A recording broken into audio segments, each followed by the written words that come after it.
Hello दोस्तों, स्वागत है आप सभी का एक और न्यू वीडियो में। दोस्तों आज के इस वीडियो में हम बात करेंगे सर्वांग क्षमता की कसौटी की, लेकिन जो बचे खुचे हैं। जैसे देखिए, हम लोगों ने अभी तक कितना देख लिया। आप कहेंगे अगर स्टार्टिंग से बात करें तो SAS एक हुआ है, दूसरा ASA, तीसरा अगर कोई दो एंगल बराबर है, कोई एक साइड बराबर करते तो 3 हमने देख चुका है। एकदम अच्छे तरीके से सबको आता है। अगर देखिए एक बार समझते चलिए, अगर दो साइड के बीच में एंगल, अब देखिए कितने लोग अब पहला दिन अगर देखेंगे तो कहेंगे ये यस क्या है, तो यस रिप्रेजेंट करता है साइड को, ए रिप्रेजेंट करता है एंगल्स को। ओके, साइड यानी भुजा, एंगल यानी कोण। तो देखिए दो कोण, दो साइड के बीच में अगर कोण है, एक चीज और जानिए, ये सब किसके लिए लागू होगा? ये सब हमेशा के हमेशा दो त्रिभुज के लिए लागू होगा, यानी दो ट्रायंगल्स। अगर दो त्रिभुज है, दोनों में दो साइड बराबर है, उसके बीच के कोण। ओके, जैसे देखिए ये चीज, ये कोई दो साइड बराबर है, ये कोई दो साइड बराबर है, तो उसके बीच का कोण बराबर है, तो वो हम बोल देंगे कि SAS के द्वारा ये दोनों त्रिभुज समांतर हो गए। इसी प्रकार से ASA, दो एंगल के बीच में एक साइड बराबर हो जाए। उसी प्रकार से AAS तो चूंकि बहुत आसान है, होता क्या है, कोई भी दो त्रिभुज लीजिए जिसमें दो कोण बराबर हो जाए, कोई सा भी एक साइड बराबर हो जाए। देखिए एक चीज और बता दें, तीन कोण के लिए कोई भी नहीं है, तीन कोण के लिए कोई भी सर्वांग नहीं है। कैसे?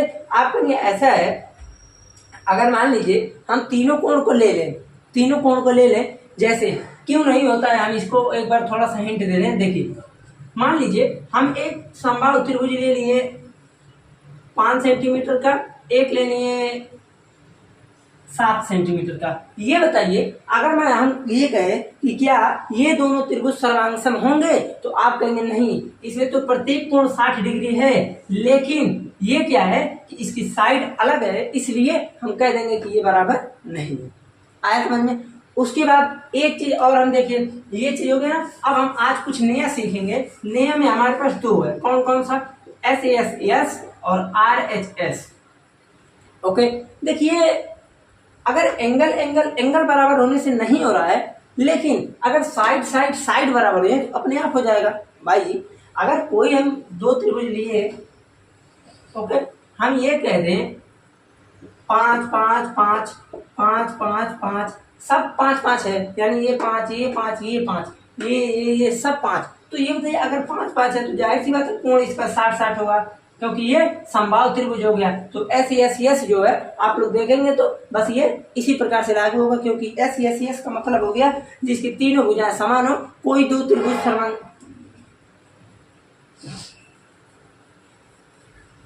कोई दो त्रिभुज सर्वांग तभी होंगे जब उसकी दोनों भुजाएं, यानी त्रिभुज की 3 भुजा होती है ना, तो जब त्रिभुज की तीनों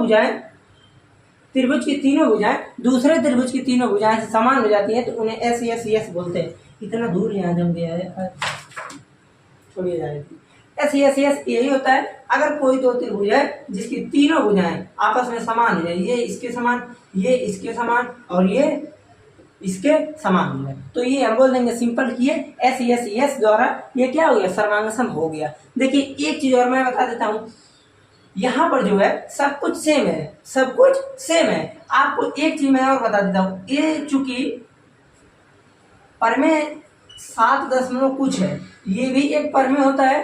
परमे क्या है? SAS वाला एक परमे होता है। परमे सिंपल होता क्या है, हमने केवल SAS को ही हम क्या अभिगृहित बोले थे, और सब परमे बोल रहे हैं। तो SAS जो परमे होता है, ये परमे सिंपल यही बताता है कि यदि कोई दो त्रिभुज है जिसकी तीनों भुजाएं, इस त्रिभुज की तीनों भुजाएं समान हो, तो हम बोलेंगे कि ये क्या है, सर्वांग क्षमता की कसौटी से दोनों त्रिभुज सर्वांग हो गए। लेकिन कंडीशन क्या है, अब जैसे ये चूंकि परमे है, हमको इसको प्रूव करना पड़ेगा। तो आप लोग अगर वीडियो देख रहे हैं, जब भी मन कर रहा है तब भी देख रहे हैं, अगर कमेंट में बोल दे रहे हैं कि प्रूफ बता दीजिए, तो इसको मैं अलग से प्रूफ बनाकर अपलोड कर दूंगा, आप लोग अवश्य देखिएगा। क्योंकि यहाँ पर अभी इसलिए नहीं बता रहे हैं क्योंकि परमे जो है वो प्रूविंग वाला इंपॉर्टेंट हमको नहीं दिख रहा है। लेकिन एक चीज और बता दें, सुनिए, इंपॉर्टेंट अगर ये देखा जाए तो परमे कभी नहीं पूछेगा कि SAS को निरूपित कीजिए या SAS के द्वारा दीजिए ना।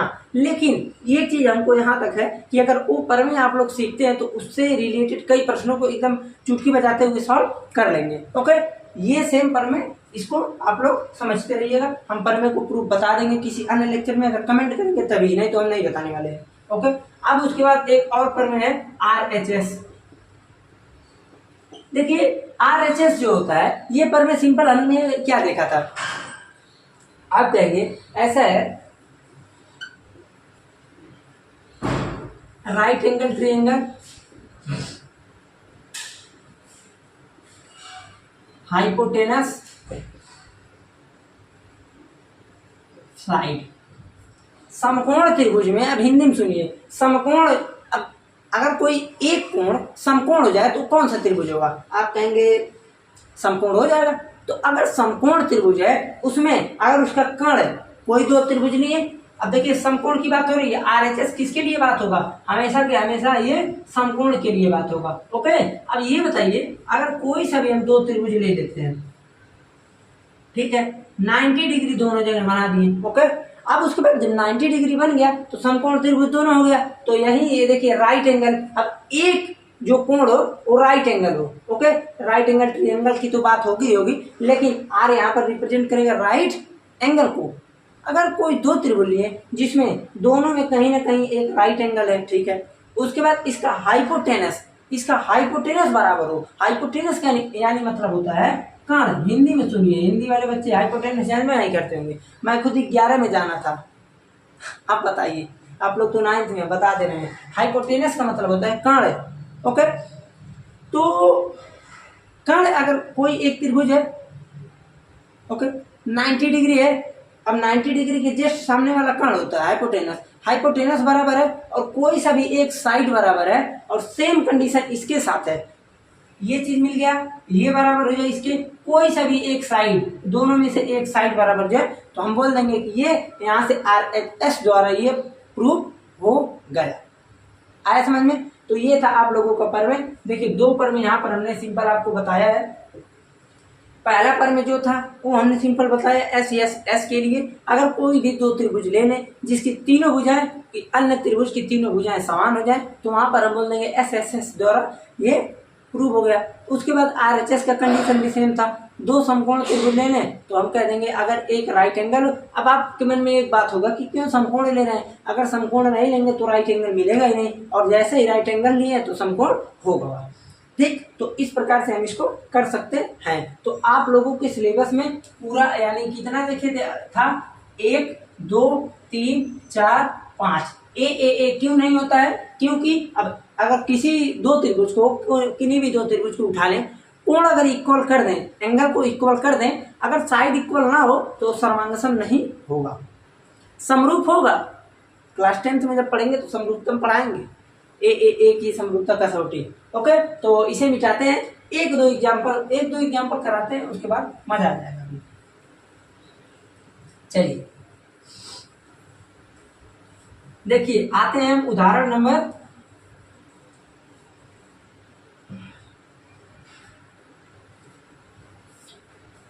आप लोगों का ज्यादा नहीं, हम सोच रहे हैं जल्दी खत्म कर दें, हमको जाना है कहीं पर, चले गए तो छुट्टी हो जाएगा ज्यादा दिन का। देखिए पहले तो आकृति देख लीजिए, उदाहरण नंबर 7, उदाहरण 7। देखिए पहले तो आप डायग्राम को देखिए, ये चीज, ये ये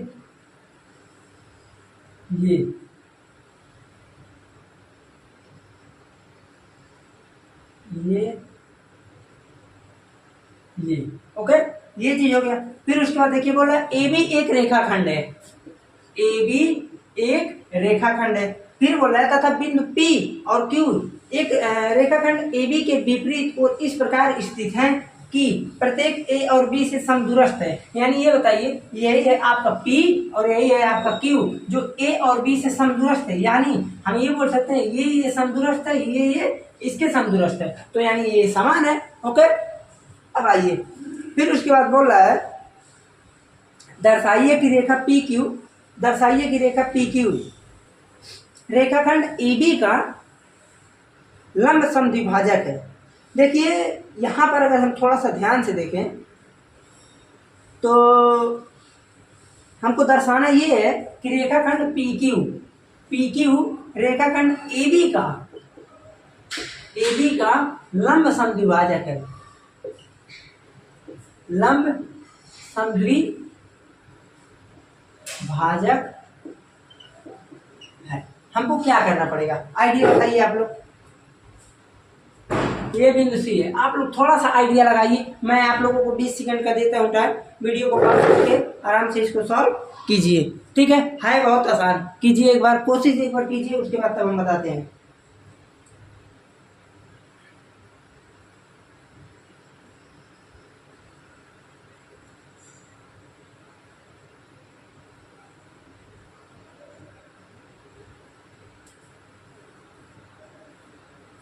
चलिए ठीक है, देखिए हम सबसे पहले क्या करेंगे, अगर हम इसको समद्विभाजक प्रूव करना है, लंब समद्विभाजक को भी, तो हम क्या कर सकते हैं बताइए। आप कहेंगे ऐसा है, लंब समद्विभाजक अगर हमको प्रूव करना है, अगर हम ये प्रूव कर दें कि ये त्रिभुज इसके सर्वांग सम है, ओके, तो यहां से कुछ आइडिया निकलेगा, ठीक। उसी प्रकार से इन दोनों को प्रूव कर दें तो कुछ आइडिया यहां से निकलेगा। इस प्रकार से हो सकता है, और तो कोई आइडिया दिख नहीं रहा है। लेकिन हम कहेंगे ऐसा है, अगर हम डायरेक्टली हम आपसे ये बोलें कि इनको प्रूव कीजिए, तो आप डायरेक्टली कर ही नहीं सकते। आप कहेंगे क्यों? क्योंकि हम ये देख रहे हैं,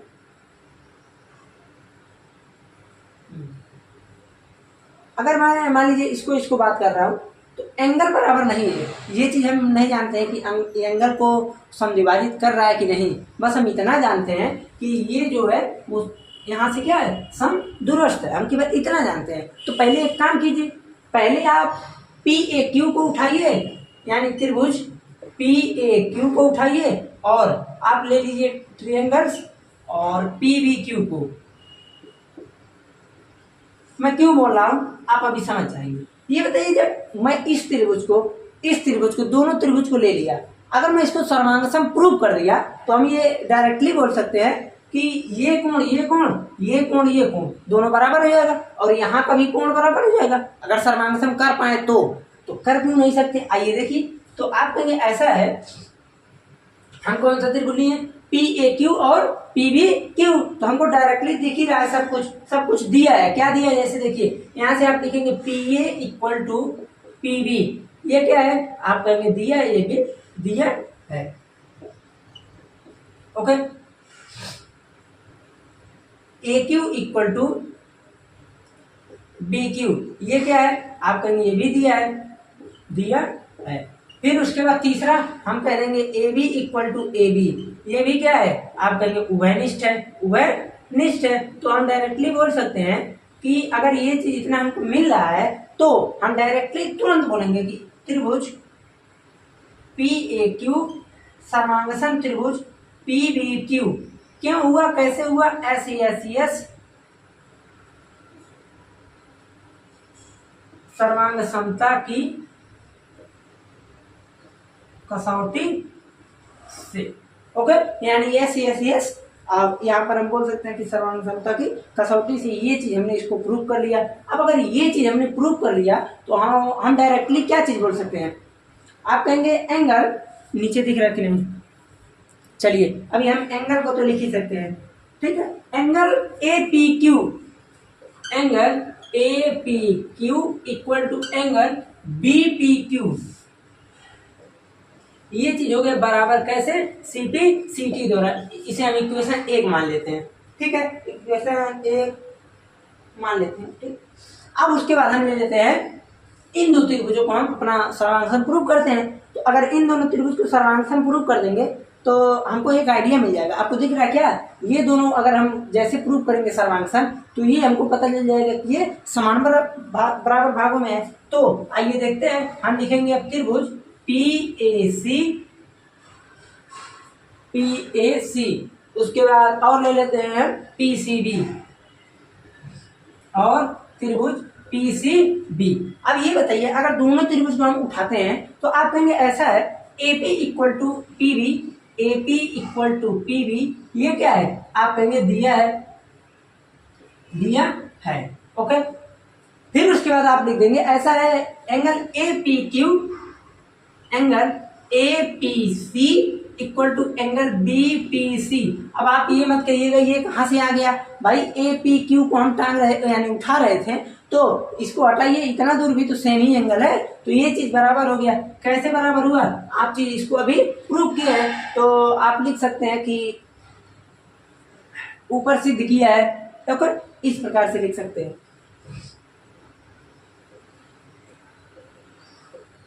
सिद्ध किया है। ठीक, उसके बाद फिर लिखेंगे PC इक्वल टू PC, ये क्या है, उभयनिष्ठ है।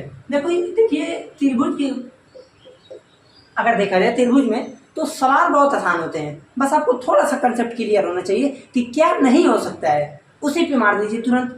अब जैसे कुछ लोग क्या करेंगे, ये कह देंगे कि आधा है, भाई आधा क्यों है, हम तो आधा प्रूव करने के चक्कर में है, तो आधा कैसे ले सकते हैं। अब आप कहेंगे कि त्रिभुज PAC सर्वांगसम त्रिभुज PCB, ये चीज हो गया, कैसे हुआ, SAS सर्वांग समता की कसौटी से। अब SAS की सर्वांग समता की कसौटी से हो गया, तो अब यहाँ पर हमको जो भी चाहिए हम वो डायरेक्टली लिख सकते हैं। ठीक, यहाँ तक आप लोग एकदम अच्छे प्रकार से समझ लिए कि नहीं। उसके बाद तब हम आगे बढ़े, थोड़ा सा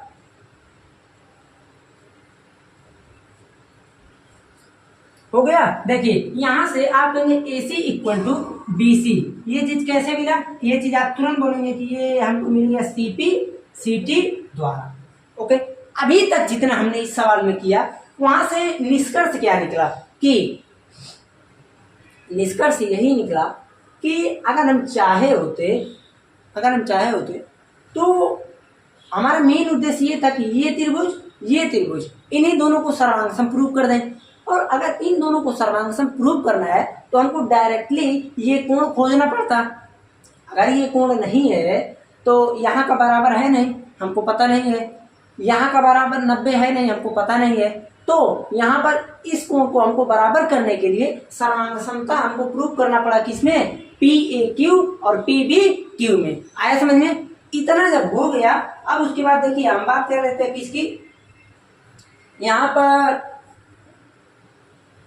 अब हम देखेंगे कि लंब समद्विभाजक हो रहा है कि नहीं, इसको समझ लेते हैं। देखिए समद्विभाजक हो रहा है, एकदम है ना सब कुछ, क्यों है, क्योंकि आप कहेंगे ये चीज बराबर है, तो अब आप एक चीज लिख सकते हैं, ध्यान से सुनिए, आप लिख सकते हैं कि angle ACP plus angle PCB equal to 180 degree कोणों के रैखिक युग्म से, या फिर आप डायरेक्टली लिखिए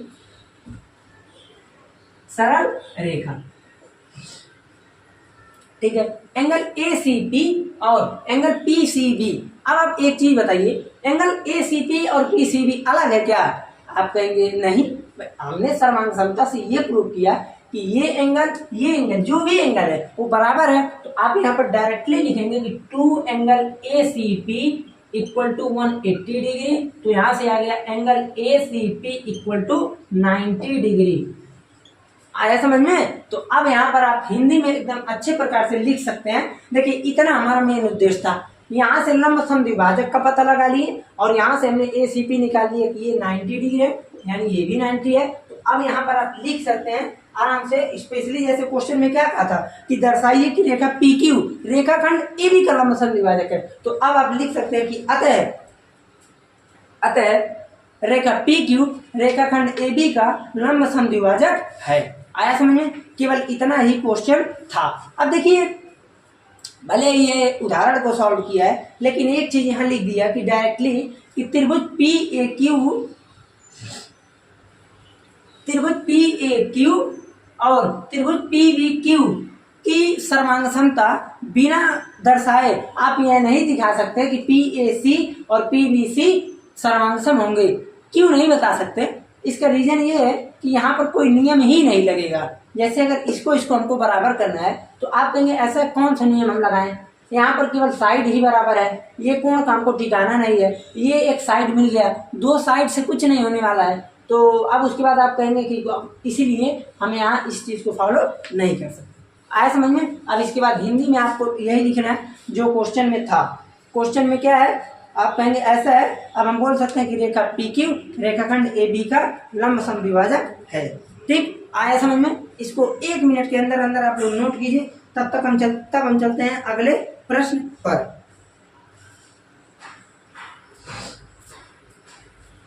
हो गया। आइए अब चलते हैं अगले प्रश्न पर। देखिए उदाहरण नंबर 8 पर है, बहुत आसान, आपको थोड़ा सा समझना था केवल। देखिए उदाहरण 8 जो है, इस चीज को एक बार हम बता चुके हैं। उदाहरण नंबर 8 ये बोला है कि बिंदु ए पर प्रतिच्छेद करने वाली दो रेखाएं एल और एम से समदूरस्थ एक बिंदु पी है। पहले तो आकृति देखिए, ये ऐसे आया,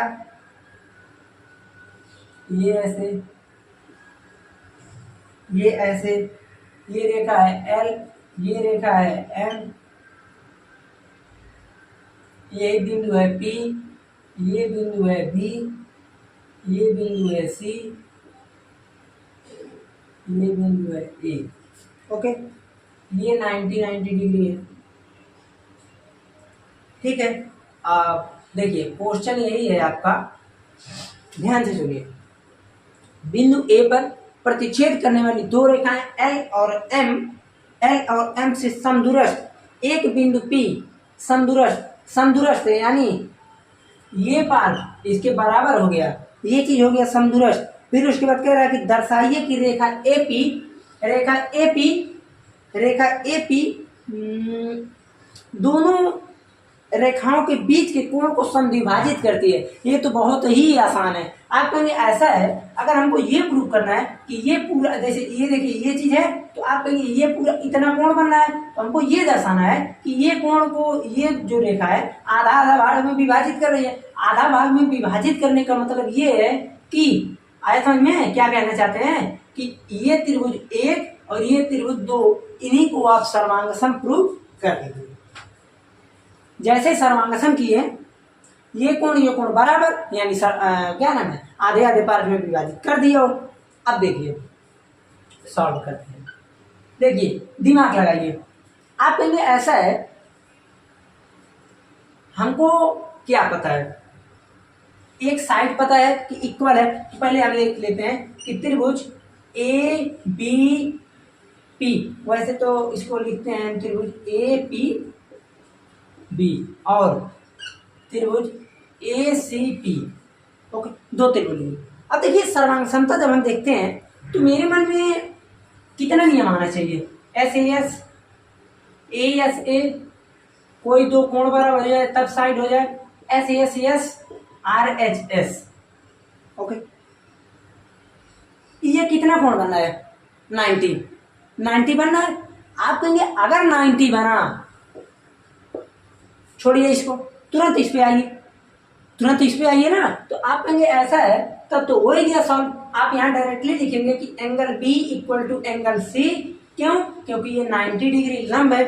फिर उसके बाद आप लिखेंगे कि यहाँ पर आप लिखेंगे एपी इक्वल टू एपी, आप उभयनिष्ठ लिख सकते हैं, लेकिन हम उभयनिष्ठ नहीं लिखेंगे। क्यों, क्योंकि अगर ये 90 है तो ये कर्ण बन रहा है, तो आप लिखेंगे कि त्रिभुज का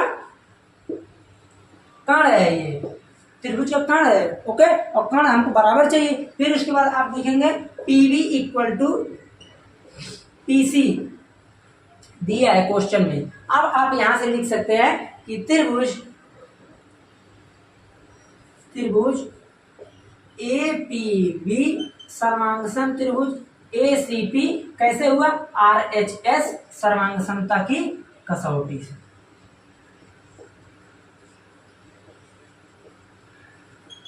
सर्वांग समता की कसौटी से आया समझ में? देख रहे हैं ना, बहुत ही आसान है। आपको केवल अप्रोच सही होना चाहिए। अप्रोच अगर आपको पता है कि कहाँ से हम इसको पहुंच सकते हैं वहां तक, तो आसानी से कर लेंगे। ठीक, अब आप लोगों का प्रश्नावली 7.3 केवल बचा है। सोच रहे हैं एक ही लेक्चर में उसको पूरे को हम बता देंगे, तो आज आप लोगों को बस यहीं तक रहने देते हैं। एक चीज़ और, अगर चैनल पर पहली बार है तो चैनल को थोड़ा सपोर्ट कीजिए, सब्सक्राइब जरूर कीजिए, और अगर कोई समस्या आती है तो कमेंट में जरूर बताइए। हाँ, दोनों पर में अगर आपको प्रूफ देखना है इन दोनों का, तो आप कमेंट में जरूर बता दीजिएगा कि इसका प्रूविंग बता दीजिए। ओके, तो हम तुरंत, चाहे जब अगर कमेंट कर रहे हैं तो कहीं भी रहे, किसी हालत में बना देंगे लेक्चर। ठीक, तो चलते हैं, मिलते हैं फिर अगले लेक्चर में।